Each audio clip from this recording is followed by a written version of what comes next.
It's time for my August wrap up. So today in this video, I'm going to be sharing with you all the books that I finished in the month of August. And I had a pretty good reading month in the month of August. Actually, the first book that I'm going to be sharing with you is probably one of my new favorite books of all time, which is kind of crazy. Just so you know, I started reading this book in July, and I really read most of it in July, and I finished just like the tail end of it in August. So it has been a minute since I've read this book, but that book is Doctors by Eric Siegel, who's also the author of Love Story, which is a book I read back in February and is probably the book that he's the most known for. So Doctors is basically about the Harvard medical class of 1962, and it follows several different doctors as they go through medical school, residency, internships, etc. And you really just get a feel of like, what does it take to actually become a doctor, and all of the struggles and triumphs and celebrations that comes with it. And at the heart of the novel is the relationship between Barney Livingston and Laura Castanella, who are childhood friends. And it's basically like the slowest burn, I don't know if I'd say romance, but you're just like, the whole time you're just like dying for the two of them to like get together, because they're just like they're the most like lovable characters. I love them so much. I'd say that this book kind of swapped between like 5 or so different main characters. Barney and Laura, see, it's been a minute. Barney and Laura would definitely be like the top 2, or like the ones that the book follows the most. Honestly, I can't even explain to you why I liked this book so much. And if someone were to ask me like, why did you like this book? Why was it such a page turner? I would just be like, I just got so connected with the characters. If you don't know, I am a character-driven person over a plot-driven person, and this book is definitely that. It really just follows these doctors or characters throughout their lives. I would not say that there's like a strong plot. They're just like going through medical school and then getting out of medical school and starting their residency. But the characters were so compelling, and I was just like turning the pages so quickly just so I could know what could happen to them. The writing, I mean, I think Eric Siegel is becoming one of my new favorite authors. I have another book by him that I'm planning on reading. His writing is so compelling, and what I like about that is that it's so rich and so beautifully written, but it's not like very like esoteric. He really like brings the writing down so anyone can just like really get into it. I just thought it was so beautiful. I love this book so much. It was amazing. Incredibly long. So if you don't know, this is like kind of an off topic, but at the beginning of the year I made like this goal to read more classics and more long books. I've kind of given up on classics just because like I'm just not in the mood to read them. I don't usually love classics. Sometimes I do, but I'm really trying to accomplish the goal of reading more long books. This book obviously is in that category. This book is 678 pages, even though like I was definitely reading it fairly quickly when I did end up sitting down to read it. So there will be a lot, hopefully more longer books coming in the next few months before the end of the year, and then also another one in this video. But yeah, I really love Doctors, and it was incredible. So the next book that I finished in the month of August was The Course of Love by Alain de Botton. So this book is about Robbie and Kristen, who fall in love, they get married, they have children. Society tells us this is the end of the story, but in fact, it is only the beginning. So as the title shows, this is basically following a couple through the entire course of love. As I'm probably sure you know, if you read a lot of romances, a lot of times the romance is kind of basically talking mostly about the tension between the two main characters, and then they get together and then it kind of ends. And that's one of the most misconceptions of romantic relationships, is that it just ends once two people fall in love or two people get together, and there's a whole story that's waiting for them. That's basically what this book dives into. So the book is split up into different sections. So the different sections are romanticism, ever after, children, adultery, and beyond romanticism. So romanticism is obviously starting off with the beginning of their love story, when they first meet, when they get engaged, etc. Ever After is then getting more into like their marriage and sex and that kind of thing. Then of course children, having children and bringing that into the equation. Adultery is when, you know, one or two people stray in the relationship. And then Beyond Romanticism is coming back from adultery and reconnecting to your partner. So this book is actually written in a really unique way, and I can show you why. So we'll just go to like the first chapter. I feel like an English changer right now, but if you go to the first chapter, which is called Infatuations, you can see how there's like a block of text. So all of the text that's like not in italicized is the story between Robbie and Kristen. And then the italicized text is like wisdom that he wants to give the reader. So for example, in this chapter, it's, a marriage doesn't begin with a proposal or even an initial meeting. It begins far earlier, when the idea of love is born, and more specifically, the dream of a soulmate. So the entire book is basically written so you're following along the story of Robbie and Kristen, but you're also getting this wisdom along the way. And Alain de Botton, I was watching talks of him last night, and he is so wise when it comes to relationships, sex, love, marriage, etc. He really like wants to break the whole notion of romanticism, and he talks a lot about why romanticism is very destructive. And the book also goes into the realization that love is in essence a skill we need to learn rather than an enthusiasm we simply experience. So, and he was talking a lot about that in his talks when I was watching them last night, about how relationships and love, people think it's kind of just like given, like when I fall in love everything will fall into place, but it's actually like a learned skill that nobody's really taught in society, and then we kind of just struggle to figure it out for ourselves. But anyway, this book was really, really good. I mean, I loved just kind of getting into these characters' mindsets and following them through their journey of like when they met to through like when they had kids and on. And the end of the book was so good, and I loved all of the wisdom. I actually gave this to my boyfriend for him to read, and he loved it as well. So if you're looking for like a romance book that's not really like traditional romance and kind of really gets into the inner workings of love and relationships, check out The Course of Love. I really liked it. Or if you don't want to read this book, and you like the topics, I would just watch a talk of his on YouTube and just get kind of a sense of his philosophies. So I'm not excited to talk about this next book because I really didn't like it. But I'm here to report to you all the books that I read in August, and this is one of them. And it's This Will All Be Over Soon by Cecily Strong, who is one of the members of SNL. And I talked about it in a vlog where I went to like one of her, like it was like a book reading / book promotion for this book because it literally just came out, I think actually in August. And I talk about that in a vlog. If you want to listen to that, I'll link it up above. But this was not an amazing book. I don't even think the event was done super well. This is luckily a signed copy though.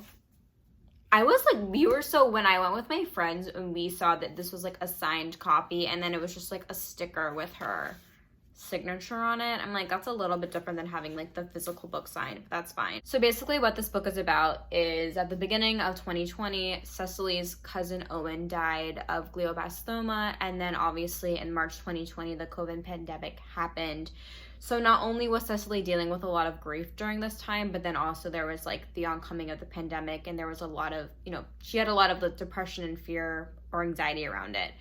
And so this book is basically like a journal of her experience through COVID. So it starts in March 2020 and then it goes through like the beginning of 2021. And so you'd think that sounds like a really like good topic for a book, but honestly, it really just felt like you were reading her diary entries and it didn't really turn into like a story. Like I felt like in order for this to be a better story, because we all went through COVID, right? Like we all had our own struggles during COVID. So I feel like in order to make this book more unique, talking about her grief process with her cousin Owen, talking about her depression and anxiety more so than just like mentioning them, because otherwise it's just like, you know, I couldn't go to like this restaurant because of COVID. And it's like, okay, well, we, you know, like all went through that. I know it's deeper than that, but I just felt like, I don't feel like she was like complaining, but it was just like these experiences that everyone went through during that time. And I think what's frustrating, and actually I saw a review on Goodreads that said something really similar, is that if she was not famous, this book would, honestly, I think it would be laughed at by publishers because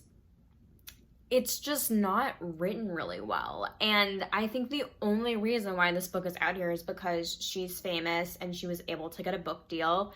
And this book is just kind of a bunch of rambling. And I think that if she wanted to make it a memoir, what she could have done was talk about her whole life chronologically, but then like tie it in maybe to the COVID pandemic, which is when she was actually writing this book. But it's a really easy read, and that's why I ended up finishing it. And I also like didn't have anything else at the time, so I was like, whatever.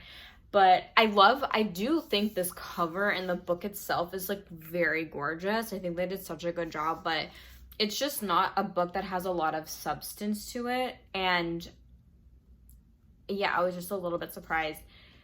So it kind of rubbed me the wrong way, but This Will All Be Over Soon by Cecily Strong. And if that made you want to read it, then go pick up a copy. So speaking of a really pretty book, I actually read a lot of really pretty books this month, and it's This Close to Okay by Lisa Cross Smith. This was the next book that I ended up finishing in the month of August. My friend actually sent me this book, which was really nice of her. I just love this cover so much. Like, I love yellow, and the blue is just really gorgeous. But I really liked this book. So this book is basically about this girl named Tally who is driving home one day, and she sees this guy who's about to jump off a bridge and commit suicide. And so she, you know, stops and invites him to get coffee. And this story is basically following them over the course of a weekend. But what either of them don't know is that they're both keeping secrets from each other. So Emmett is the name of the guy. He doesn't know that Tally is a therapist and does this kind of stuff for a living. And then Tally doesn't know a lot about Emmett's past or his history. And so I would say like it kind of feels like a romance, even though like it talks about a lot of different topics, like obviously mental health, trigger warning for like suicide and different mental illnesses. But overall, I actually really liked this book. I thought this book was written really well, and I thought it was written in such a cozy way, which I know sounds weird because it also talks about really hard topics, but the author just makes this book like you just like want to curl up with like a cup of coffee and a blanket and read this book. And something that I really loved was the author wrote this really beautiful note in the back of the book, and part of it says, "I'm a firm believer in holding fast to good, lovely, beautiful things as much as I can in this world.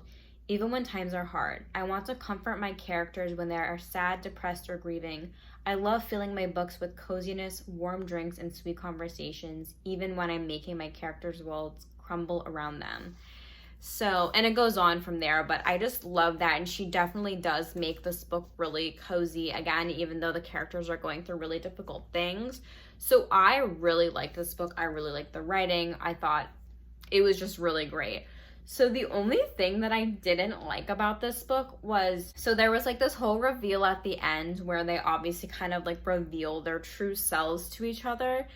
And you like find out a lot about like one of the characters that you didn't know about. But so that was like fine. I had no issues with that. But like the very end of the book, which I obviously can't say what happens, but I just thought like how the book ended up, or like where the characters ended up, like it just felt a little random to me. Like I felt like the book was like working up to something, and then it kind of just was like, oh no, like we're doing that instead. And I was like, okay. So I mean, obviously I can't say what that is, but maybe if you read the book you like know what I'm talking about, kind of. Overall though, if that's how the author wanted to end the book, then that's fine. If that was like the best choice for both of the characters, then fine. But I thought it was a little random.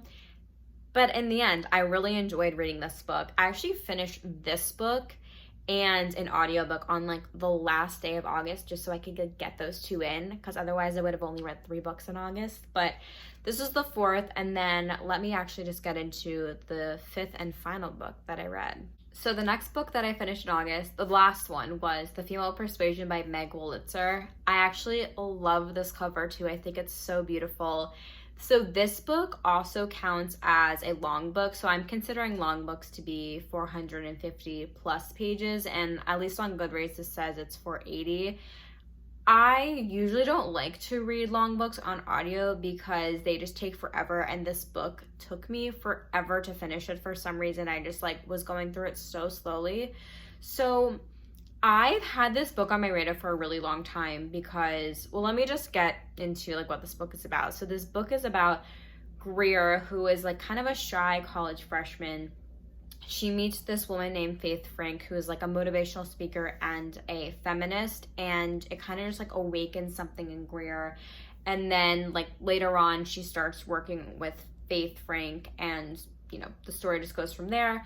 Obviously, there's other characters like Corey, who is Greer's like childhood or like high school boyfriend, and like he has his own storyline. And then also Greer's like best friend, who why can't I remember anyone's names today, but her storyline as well. So I wanted to pick this book up because if you don't know, I work for motivational speakers. That's like what I do for a living. And so I was like, oh, that's interesting. Like this girl in this book is doing kind of a similar job of what I'm doing, which is like working for motivational speakers, and like how many books out there have that kind of storyline in it. So I've been wanting to read this book for a while, and I like this book. Like obviously I wouldn't finish a book this long if I didn't like it, but I just thought it was a little bit too long. And I think Meg Wolitzer does a really good job with her writing, but like, you know, sometimes it could be like a little artsy for me. So I ended up liking the book. I think what kind of led me astray was that there would be like kind of these tangents where, you know, Greer is obviously the main character, but then you'd go into like Faith's storyline or Corey's storyline, and which is fine to like switch perspectives, but I almost felt like the tangents, it was just like more information than I needed, and I got like a little tiresome of it. And then I was just like, yeah, over it. And I just think I need to like physically read long books, and then for audio just do shorter, just so I can get through quicker, because for some reason I read physically much faster than I listen. But I'm glad I read this book. It was good. It obviously talked a lot about like feminism and like treating women equally, and then it was also kind of cool to like kind of be able to relate to someone again, because like how many books are there about like a girl who works for motivational speakers? This book was okay. The cover's beautiful. I ended up liking it, but I didn't love it, and that's totally fine. So those are all the books that I read in August, and I'm actually really excited for September because it's already September and I'm already liking some of the books that I'm reading, so I'm excited to share them with you. So I usually ask you what you liked or what you read in August, or what you're going to read in September, but I actually have a new question for you, just because I'm kind of curious about like what my followers, like what genres you guys like best, just because like obviously I'm gonna read books for myself and like the books that I want to read, but I'm curious to know like what genres do you like? Like do you like romance, thrillers, nonfiction? Like tell me in the comments below like what types of genres you like to read. I'm kind of curious to see if we align in any of them. But thank you so much for getting all the way until the end of this video. I really appreciate it. Don't forget to like this video and subscribe to my channel if you haven't already. And I will see you guys in the next one.